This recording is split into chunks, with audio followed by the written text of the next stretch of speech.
Bueno, vamos a dar algunos lineamientos acerca de cómo hacer la lectura crítica de trabajos científicos en nuestro taller de los días viernes. Para eso debemos definir la lectura crítica como una evaluación sistemática, crítica, objetiva de fortalezas y debilidades de una publicación. ¿Qué lugar encuentra la lectura crítica en nuestra práctica médica? Normalmente, cuando tenemos un paciente y un problema, nos formulamos preguntas, buscamos información en nuestros conocimientos o en fuentes secundarias y terciarias, las revisiones sistemáticas, las guías. De acuerdo con eso, interpretamos y aplicamos los resultados de esas fuentes secundarias a nuestro paciente, pero luego debemos hacer una búsqueda de la información en artículos originales, que es donde nosotros podemos ver si producen evidencia de buena calidad o no. Por supuesto, con eso hacemos una síntesis, una interpretación y aplicación de los resultados de los artículos originales. La validez interna de los estudios e intervenciones de prevención puede ser buena en aquellos estudios, los metaanálisis y los estudios randomizados y debidamente procesados. Es moderada cuando son estudios de este tipo de menor calidad y finalmente es insuficiente en aquellos estudios de otro tipo que no cumplan con los requerimientos de un trabajo controlado sistemáticamente y randomizado. Esto es solamente una simplificación para ustedes de los niveles de evidencia de acuerdo al tipo de trabajo, ya sea de terapias de prevención o de pronóstico o de diagnóstico o de estudios económicos y el tipo de evidencias que van desde el 1A hasta el grupo 5, que es la evidencia de menor importancia. Esto es, por supuesto, se han hecho muchas clasificaciones. Esta es la clasificación original de Sackett con los grados de recomendación y simplemente es para que ustedes comprendan cómo bibliológicamente se trabajan los niveles de evidencia y los grados de recomendación. Pero el trabajo de ustedes comienza determinando qué tipo de estudio van a evaluar. Si es un estudio observacional o es un estudio experimental. Los observacionales o no intervencionales pueden ser descriptivos. Prácticamente no se usan, salvo en estudios de prevalencia e incidencia epidemiológicos y en los registros médicos de las instituciones. Pero los analíticos, aquellos que son observacionales, pero que se observan las variables y el movimiento de las variables entre sí, que pueden ser los estudios de cohorte en el tiempo, o los estudios de casos y controles, o el estudio de experimentos naturales.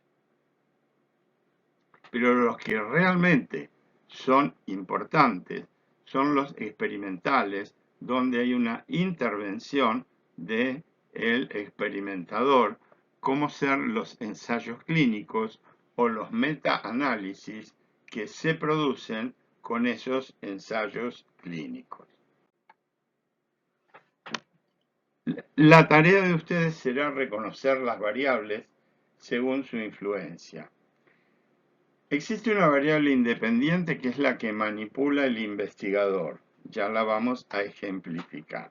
Y una variable dependiente o resultado, que es cómo se mueve esa otra variable en función de la variable independiente. Pero ojo, existen variables independientes o de confusión, que son aquellas que pueden afectar a la variable dependiente, pero no ser la variable independiente. Y esta variable independiente, interviniente, hay que controlarla siempre para que no genere sesgos. Por ejemplo, si la variable independiente es la utilización de cirugía laparoscópica de paredes en lugar de la tradicional cirugía abierta, la variable dependiente será el dolor posoperatorio, que se presume menor, la estadía hospitalaria, que se presume menor, los costos, pero también hay que considerar las recidivas y las complicaciones que no sean mayores que con la cirugía abierta. Las variables que pueden modificar el dolor, la estadía hospitalaria, los costos, las complicaciones, es el tipo de hernia. No es lo mismo una pequeña hernia intrainguinal que una gran hernia con una destrucción del trayecto inguinal. El índice de masa corporal, la nutrición, si fuma o no fuma el paciente. El tamaño de la muestra. Se trabaja con una fórmula que cuando yo me iniciaba en la residencia y todavía las computadoras no eran lo corriente, era muy compleja de hacer porque se utilizaban raíces cuadradas. Hoy en día estas fórmulas están directamente incluidas en algunos calculadores de tamaño muestral, como el que les estoy pasando, y tienen arriba el sitio donde lo pueden encontrar. Vamos a dar un ejemplo. Calculando para cáncer de colon en la Argentina, la incidencia es de 20,3 por cada 100.000 habitantes por año.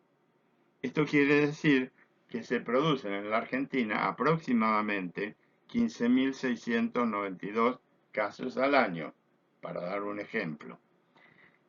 ¿Cómo hacemos el tamaño de la población?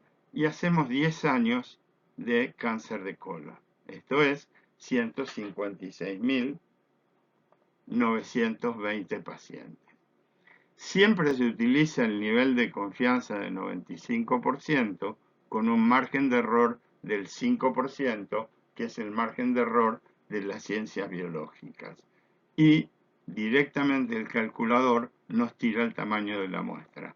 384 pacientes entre las dos patas del trabajo.